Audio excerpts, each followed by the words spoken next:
नमस्कार प्रिय प्रशिक्षुओं, मैं अमरेंद्र कुमार मिश्र, प्रवक्ता हिंदी, डाइट प्रतापगढ़, आप लोगों का अपनी इस वर्चुअल क्लास में हार्दिक स्वागत करता हूं।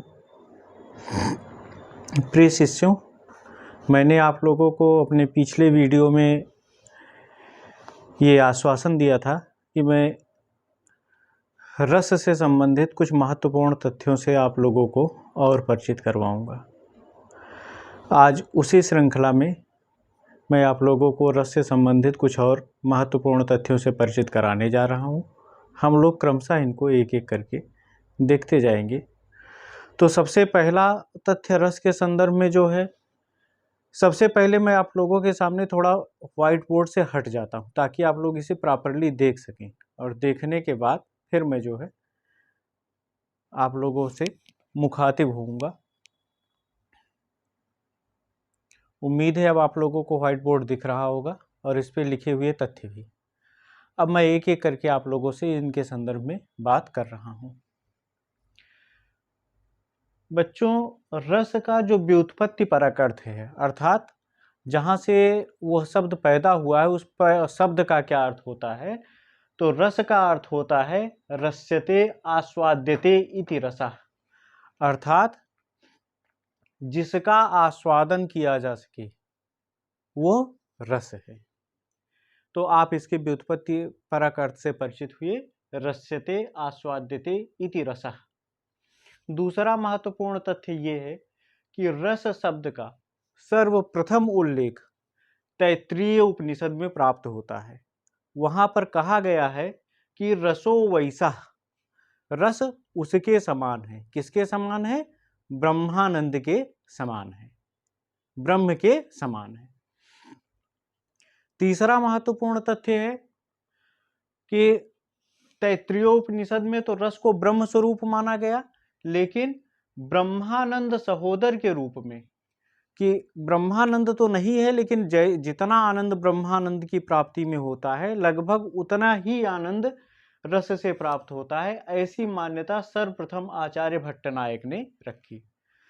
ऑब्जेक्टिव रूप में पूछा जाएगा तो कहा जाएगा कि इस रस को सर्वप्रथम ब्रह्मानंद सहोदर के रूप में मान्यता किसने प्रदान की थी? तो आपका उत्तर होगा आचार्य भट्टनायक।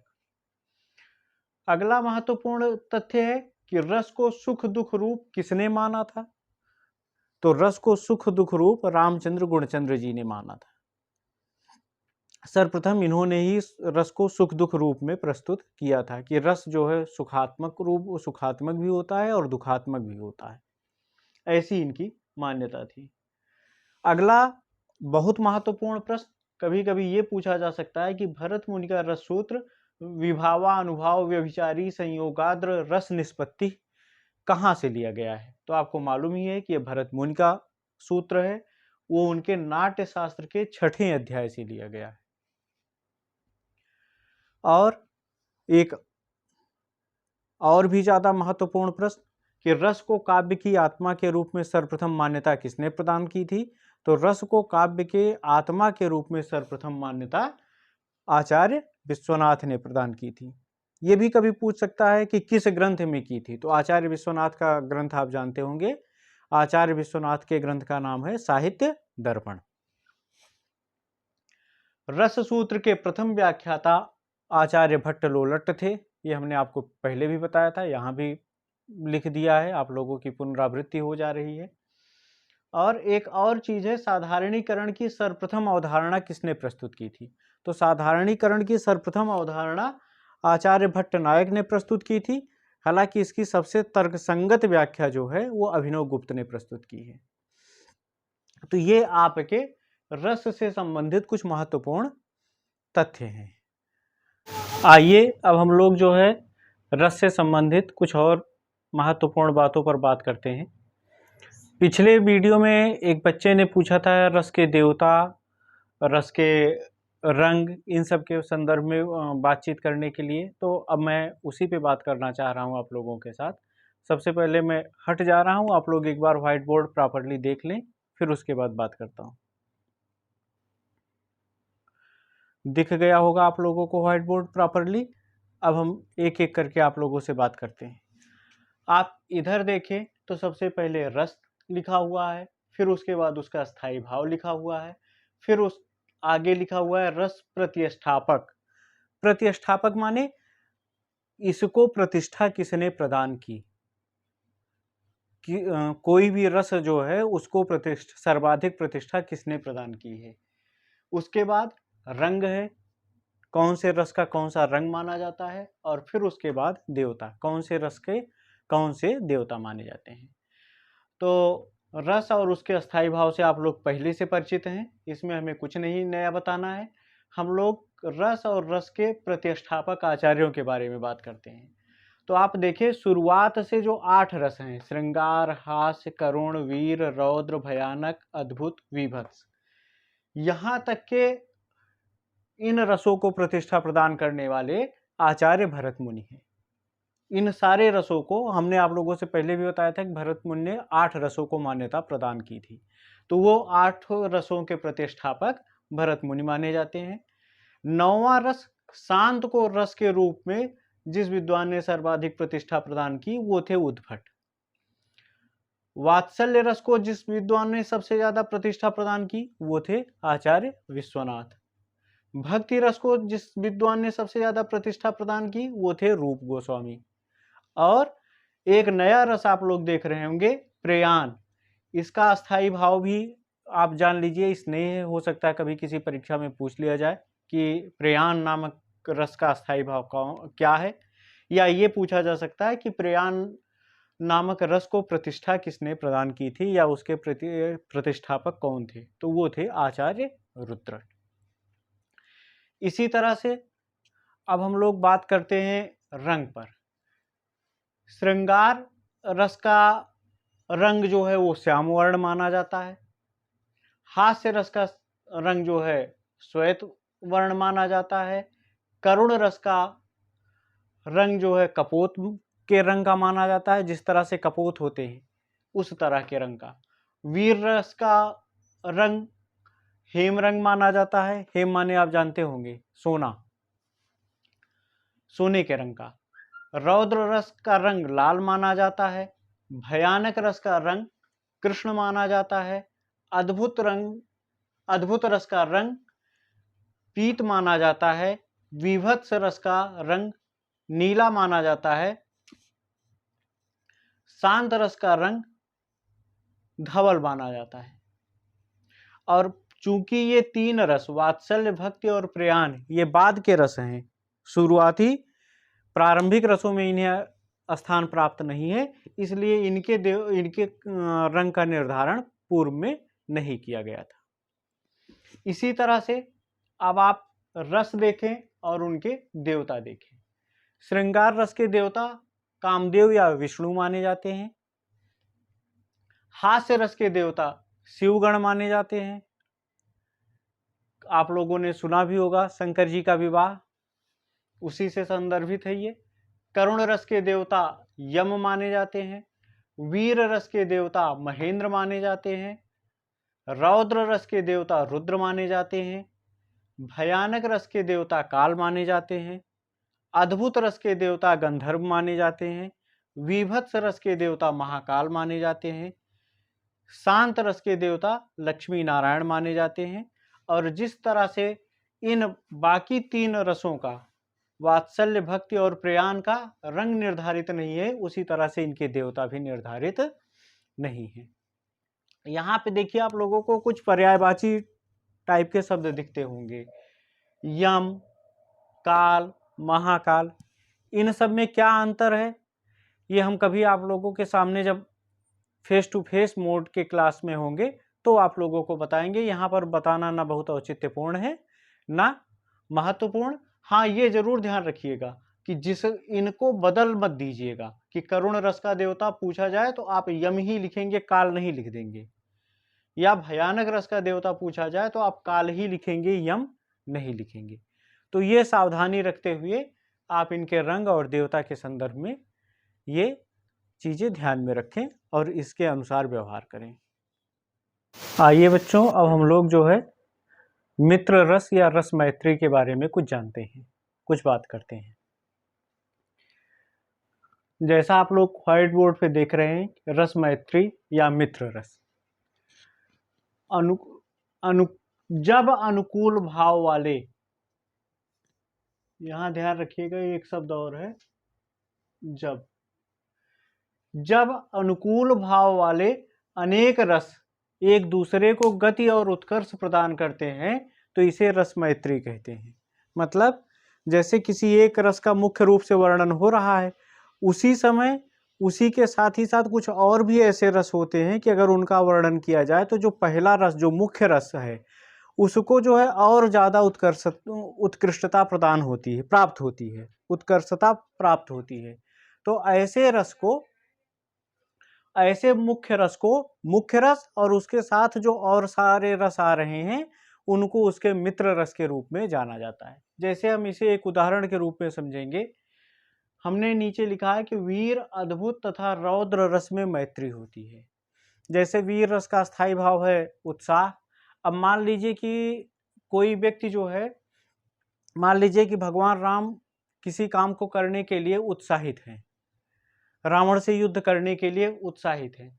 उसी समय उनके तर्कस में अगर कुछ ऐसे बाण आ जाते हैं जो बिना मारे ही, बिना चलाए ही अपने आप चलने लगे, तो ये अद्भुत रस का उदाहरण होगा। तो यहाँ पर एक तो वीर रस चल ही रहा था, उसके साथ ही साथ अद्भुत रस का उदाहरण आने पर वीर रस को और उत्कृष्टता प्राप्त हो गई, इसलिए अद्भुत रस जो है वो वीर रस का मित्र रस होगा। सिमिलरली रौद्र रस, ठीक उसी तरह से रौद्र रस का स्थायी भाव क्रोध होता है। मान लीजिए रावण से युद्ध करने के लिए भगवान राम उत्साहित हैं और उसी समय उनको कुछ ऐसे अस्त्रों की प्राप्ति हो जाती है जो अपने आप चलने वाले हैं, और उसको प्राप्त होने के साथ ही साथ उन्हें रावण के कुकृत्य को याद रखकर क्रोध आ जाता है। तो ऐसी दशा में वीर रस, अगर अकेले वीर रस का वर्णन किया जाता है तो वो जितना प्रभाव उत्पादक होता है उससे कई गुना ज्यादा प्रभाव उत्पादक तब हो जाता है जब उसके साथ अद्भुत और रौद्र रस का भी वर्णन होता है। तो ऐसे रसों को मित्र रस कहते हैं। मतलब एक के आने से दूसरे की ताकत बढ़ जाए, एक के आने से दूसरे की गुणवत्ता बढ़ जाए, जब इस तरह के रस एक दूसरे के साथ होते हैं तो उन्हें मित्र रस कहते हैं। ठीक इसी तरह से श्रृंगार, हास्य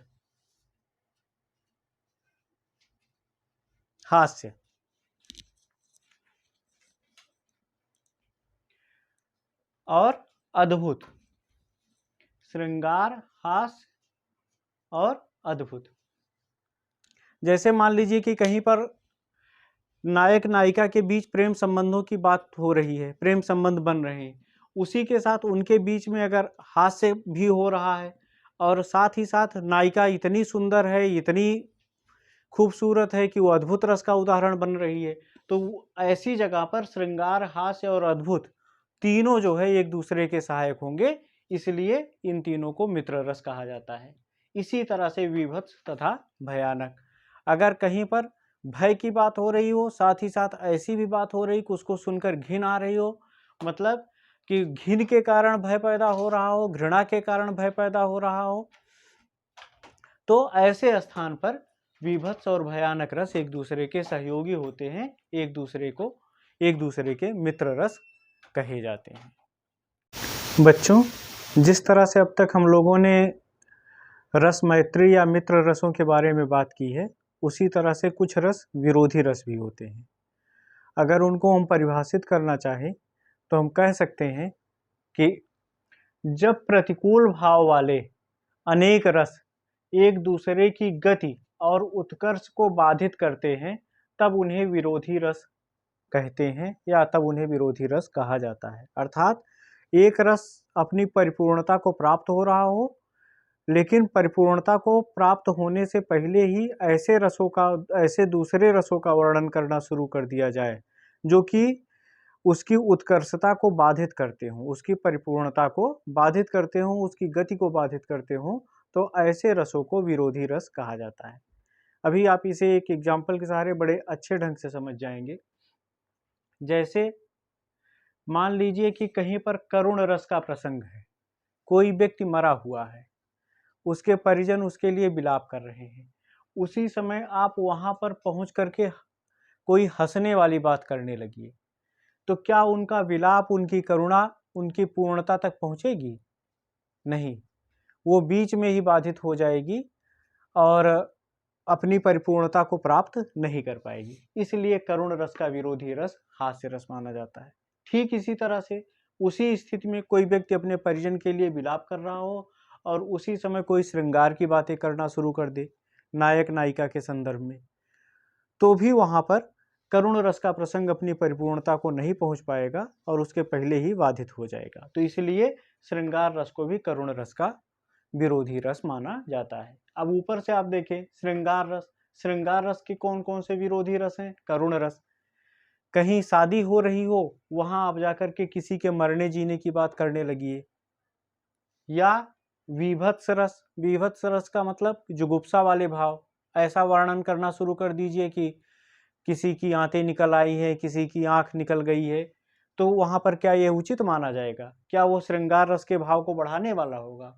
या रौद्र क्रोध की बातें करना शुरू कर दीजिए, या वीर उत्साह की बातें शुरू कर दीजिए, या भयानक भय की बातें करना शुरू कर दीजिए।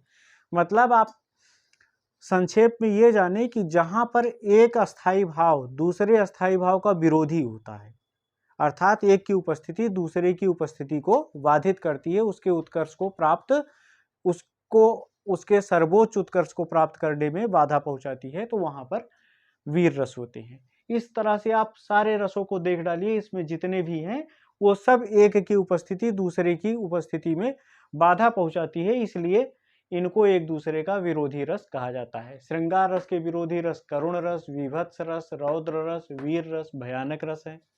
हास्य रस के विरोधी रस भयानक और करुण रस है। करुण रस के विरोधी रस हास्य और श्रृंगार रस है। रौद्र रस के विरोधी रस अद्भुत और शांत रस है। वीर रस के विरोधी रस भयानक और शांत रस है। भयानक रस के विरोधी रस श्रृंगार, वीर, रौद्र, हास्य और शांत है।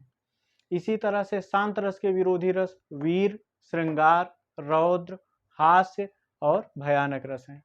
विभत्स रस का विरोधी रस श्रृंगार रस है। लेकिन यहाँ पे एक चीज ध्यान में रखने योग्य बात है, वो बात ये है कि आप इसको देख के एकदम अल्टीमेट ये ना जान जाइएगा कि बस ये विरोधी ही है। अगर इनका आश्रय, आलंबन, ये सब चीजें बदल दी जाएं तो हो सकता है कि विरोधी ना रहे। जैसे मान लो कि रौद्र रस का उदाहरण वीर रस का उदाहरण मैं ले रहा हूं। वीर रस का विरोधी भाव हमने यहां पर बताया है कि भयानक रस है, यानी वीर रस की परिपूर्णता भयानक रस जो है वो बाधित करता है। मान लो कि भगवान राम के भीतर रावण के वध करने के लिए उत्साह पैदा हुआ है, तो वहां पर वीर रस प्रस्फुटित होगा और अपनी सर्वोच्चता को प्राप्त होगा। लेकिन अगर भयानक का जो अस्थाई भाव है भय, यह रावण के भीतर पैदा हो जाए, ध्यान दीजिएगा, राम के भीतर नहीं, राम के भीतर अगर उत्साह का भाव है, वीरता का भाव है, तो फिर भय का भाव अगर आएगा तो वो विरोधी रस माना जाएगा। लेकिन अगर राम के भीतर वीर या उत्साह का भाव है, वीरता या उत्साह का भाव है और रावण के भीतर भय का भाव पैदा हो जाए, तो विरोधी रस नहीं रहेंगे। इसलिए हमेशा विरोधी रस निर्धारित करते समय ये देख लीजिएगा कि उसमें जो है आश्रय या आलंबन का भेद जो है वो ना हो। ये एक ही आश्रय या एक ही आलंबन पर ये कार्य करेंगे। अगर आश्रय और आलंबन का भेद पैदा होता है तो संभवतः वहां पर विरोधी रस की स्थिति हो सकता है कि ना बने। यह आपके विवेक पर निर्भर करता है कि आप इसको कैसे निर्धारित करते हैं। लेकिन अगर सामान्य रूप से पूछा जाता है तो आप इसे आराम से ऐसे ही बता सकते हैं। आइए बच्चों, अब हम लोग कुछ और महत्वपूर्ण तथ्यों पर बात कर लेते हैं। वैसे ये तथ्य आपके लिए बहुत महत्वपूर्ण नहीं है, आपके सामान्य परीक्षा के दृष्टिकोण से, टेट या सुपर टेट के दृष्टिकोण से, लेकिन अब आप लोगों ने रस के संदर्भ में इतना कुछ जाना है तो थोड़ा और जान लीजिए। हो सकता है कहीं पर आपको इंटरव्यू में और किसी स्थान पर इसका फायदा मिले। देखिए, एक और अवधारणा है साधारणीकरण। आप रस के संदर्भ में ये शब्द खूब सुनेंगे। एक सामान्य परिभाषा जान लीजिए कि साधारणीकरण है क्या। साधारणीकरण ये होता है कि जैसे जब हम किसी काव्य या साहित्य को पढ़ते हैं तो उसमें जो कुछ वर्णित होता है उसको हम अनुभव करने लगते हैं, उसकी हमें अनुभूति होने लगती है। तो ये अनुभूति क्यों होने लगती है? यही जो अनुभूति होती है इसी को साधारणीकरण कहते हैं। अब ये अनुभूति क्यों होती है, किसकी होती है, इसके संदर्भ में विद्वानों में बड़ी चर्चा रही। तो अलग अलग विद्वानों ने अलग अलग चीज़ों का बताया कि इनके कारण इस चीज़ की अनुभूति होती है। जैसे शायद हो सकता है अभी आपको ना समझ में आया हो, जैसे प्रश्न ये उठता है कि मान लो कि रामायण में सीता का हरण हुआ, तो इसका दुख राम को होना चाहिए ना। हम लोग जो रामायण देख रहे हैं, पढ़ रहे हैं, सुन रहे हैं, हमको क्यों होता है? इसी का उत्तर देने का जो प्रयास है वही साधारणीकरण है। वो बताते हैं कि वहाँ पर जब सीता का हरण होता है तो सीता सिर्फ राम की पत्नी ना होकर के एक उनका साधारणीकरण हो जाता है, उनके साथ हम सब लोगों की अनुभूतियां जुड़ जाती हैं। इसी को साधारणीकरण कहते हैं। तो कहते हैं क्या चीज किस चीज का साधारणीकरण होता है। तो इसके संदर्भ में अलग अलग विद्वानों ने अलग अलग अपनी मान्यताएं रखी हैं। आपको सिर्फ ये ध्यान में रखना है कि किस विद्वान ने कौन सी मान्यता पर बल दिया है या किसको स्वीकार किया है।